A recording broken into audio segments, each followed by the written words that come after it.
2월 10일 하루 한 장 시작하겠습니다. 기도하겠습니다. 살아계신 하나님 아버지 은혜 감사드립니다. 예수 그리스도의 계시의 말씀을 계속해서 나누게 하시니 감사드립니다.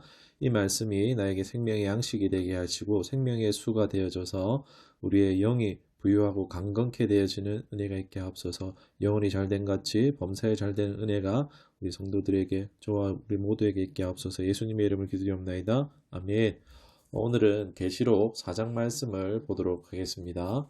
먼저 1절을 우리 성경을 펼치시고요. 함께 보도록 하겠습니다. 이후에 내가 보니 하늘에 열린 문이 있는데 내가 들은 바 처음에 내게 말하던 나팔 소리 같은 그 음성이 이르되 이리로 올라오라. 이후에 마땅히 일어날 일들을 내가 내게 보이리라 하시더라. 아멘. 지난 1장에서 3장까지는요. 지나왔거나 또 현재에 당면한 일들에 대해서 말씀하셨던 거고 이제 계시록은요 앞으로 장차되어질 일들을 알려주실 것입니다. 그런데 장차되어질 일들은요 6장부터 어떻게 시작되신다라고 보면 될 것 같아요. 그런데 장차될 일을 알려주심에 앞서서 다시금 이 계시의 주체가 누구냐 분명히 다시 한 번 더 언급하고 있습니다. 바로 4장과 5장이 이 계시의 출발이 누구인지를 분명하게 말해주고 있습니다. 왜요? 앞으로 성경의 계시록에서 나오는 이야기는 심판이 주된 이야기입니다. 심판만 보면 우리 어떻습니까? 그저 무서운 내용밖에 보이지 않습니다. 그런데 우리 생각해 보려고 합니다. 우리 전쟁 영화도 어떻죠? 막 총알이 빗발치고 막 폭탄이 터지고 막 피와 살이 난자하는 막 끔찍한 장면들만 계속 나오는 게 전쟁 영화입니다. 그런데 그 영화가 한국 전쟁 이야기가 된다라면 이야기는 어떻게 되겠습니까? 달라지겠죠. 괜히 그 전쟁 영화라도 내 마음이 이입되고 괜히 더 응원하게 되어지고 그리고 막 함께 울고 웃고 하게 되는 것처럼요. 어떤 관점에서 이것을 보고 다루는가에서 받아들이는 게 전혀 달라진다는 것입니다. 독자들에게 이 하나님의 관점, 하나님 나라의 관점에서 볼 수 있도록 우리의 시선을요, 지금 위로 끌어올려 주는 것입니다. 업그레이드 시켜주는 매우 중요한 장이라고 할 수 있습니다. 요한을 끌어올리듯이 우리의 영적인 시선도 지금 열고 끌어올려야 되는 것입니다. 장기도 그렇고 바둑도 그렇고 훈수 두면 쉽죠. 우리의 인생의 시선의 관점이요 내 자리에 머물러 있으면요 다 힘듭니다. 그러나 내 인생을 좀 더 뒤에서 바라보고 아니면 내 인생의 시선의 관점이 높아지면 어떻게 되겠습니까? 삶도 훨씬 수월해질 수 있는 것입니다. 그래서 사람들이 막 등산 올라가서 산 위에서 밑에 바라보면서 그래 왜 저 세상에서 이렇게 치고받고 살았을까 막 이러면서 그런 생각들을 한다지 않습니까? 그런 것처럼 우리의 시선이 높아지는 것이 필요하다는 것입니다. 지금 이 나오는 계시록 4장과 5장은요 우리의 시각을 높여주는 전망대입니다. 엘리베이터입니다. 그래서 이 4장과 5장을요 더 집중해서 봐야 되는 거예요. 이게 열려야 되는 겁니다. 우리의 영적 시각이 열리고 확장되어져야 되는 것입니다.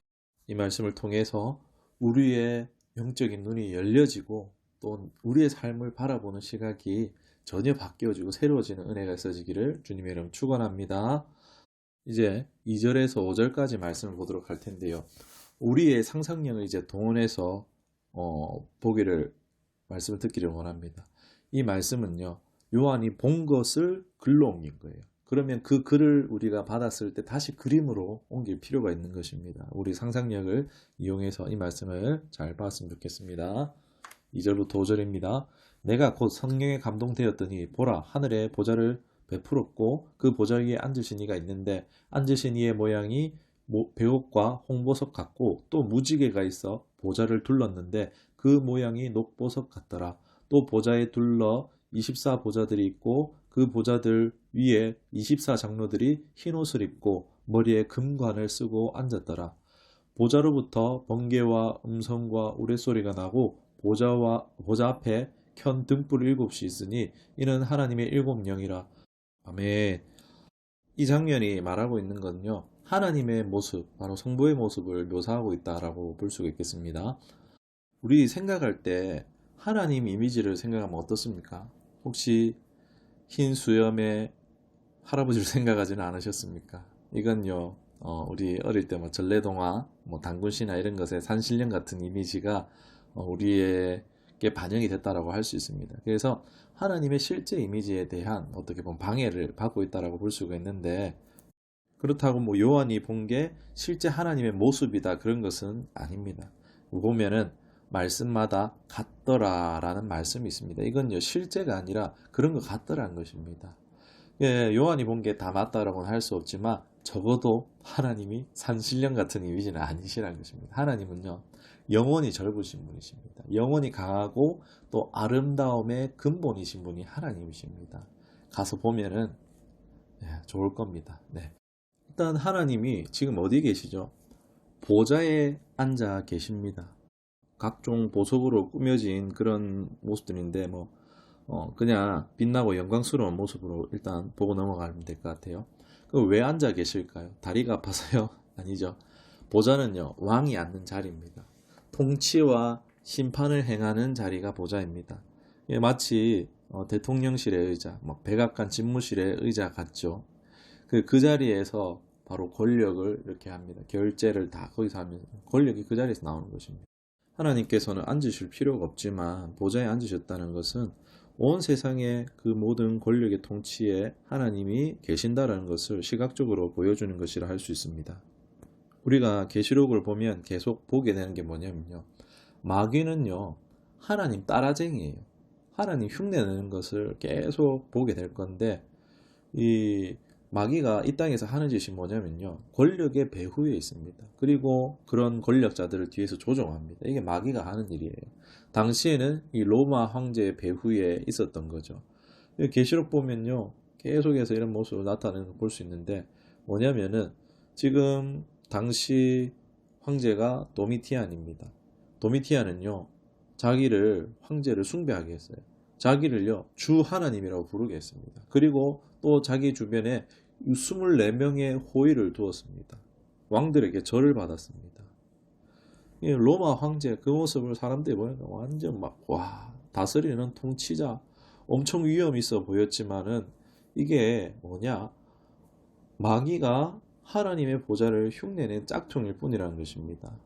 진짜 보좌는 천상에 있죠. 진정한 통치자는요 로마 황제가 아니고 그 배후에 있는 마귀도 아니고 하늘에 계신 하나님 뿐임이라는 것을 말하고 있는 것입니다.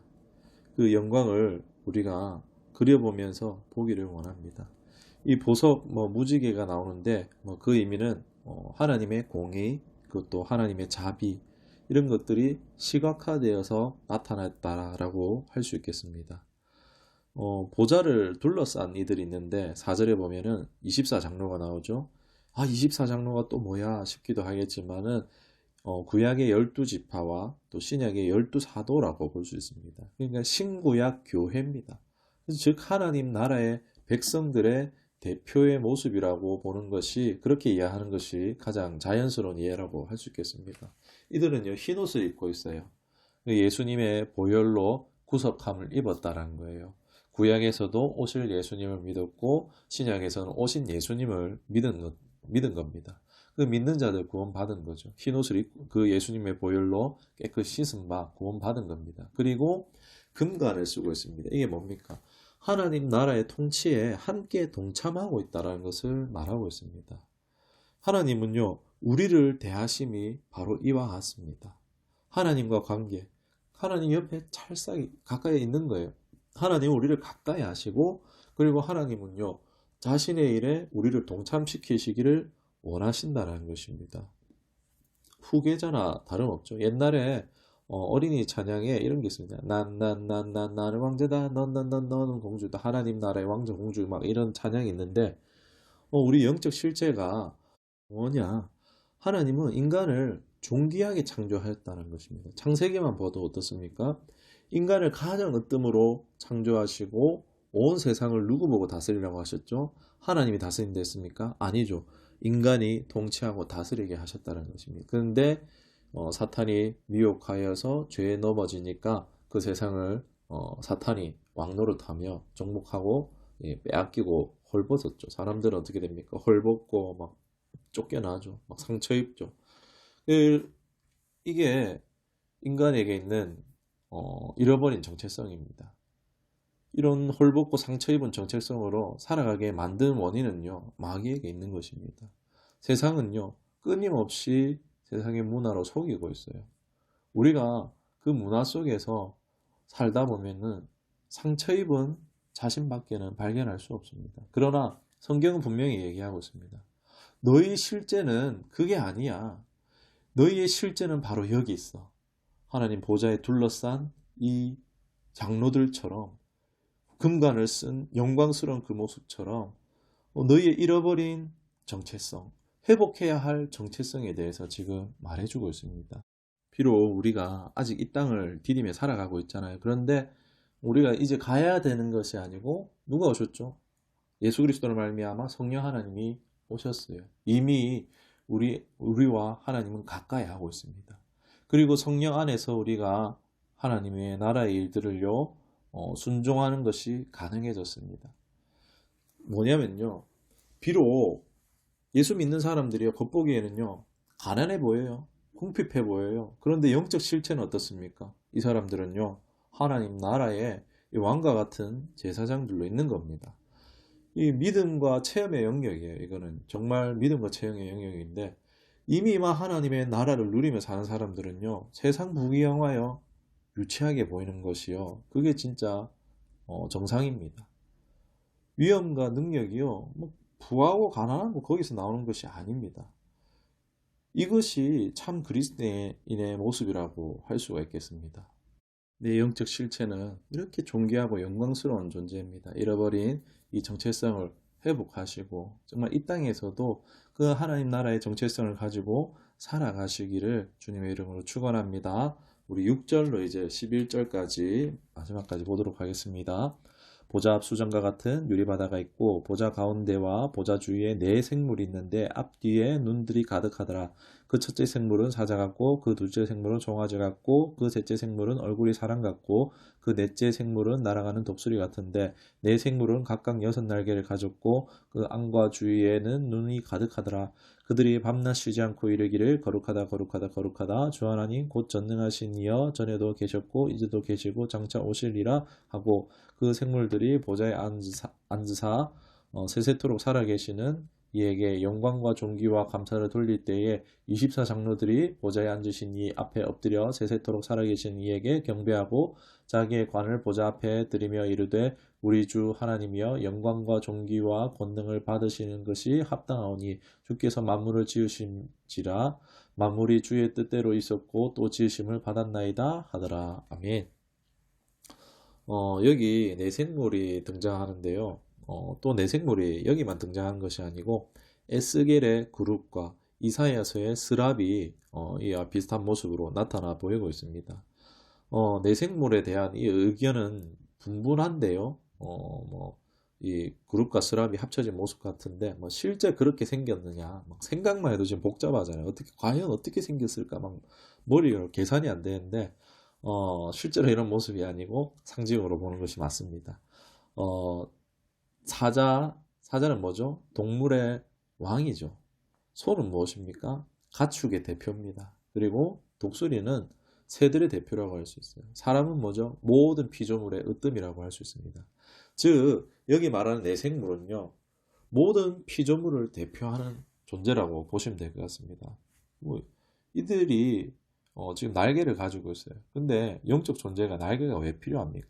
근데 또 날개 보면 눈은 또 왜 그리 많습니까? 이거 다 뭡니까? 상징이자 의미라는 것입니다. 눈이 뭐죠? 관찰하는 겁니다. 살피는 거죠. 날개는 뭐죠? 신속함입니다. 사실 종잡을 수는 없습니다. 이해할 수는 없지만 이것이 천사라는 말도 있고 우리가 근데 영적 존재를 다 이해할 수 없습니다. 이해하려고 막 억지로 풀다가 이단이 나오는 경우도 참 많은데 우리가 이 생물이 뭘 하는가에 오히려 더 주목해야 될 것 같은데 이 네 생물이 뭘 하느냐? 하나님께 경배하고 있습니다. 밤낮 쉬지 않고 하나님을 찬양하고 있는 겁니다. 삼중 거룩이나죠. 거룩하다, 거룩하다, 거룩하다 하며 하나님의 칭호를 높이며 영광과 존귀와 감사를 돌리고 있습니다. 그러자 또 이어서 뭐가 나옵니까? 다시 24장로가 나와서 자신의 관을 벗어서 주발 앞에 엎드려 경배하는 것을 볼 수 있습니다.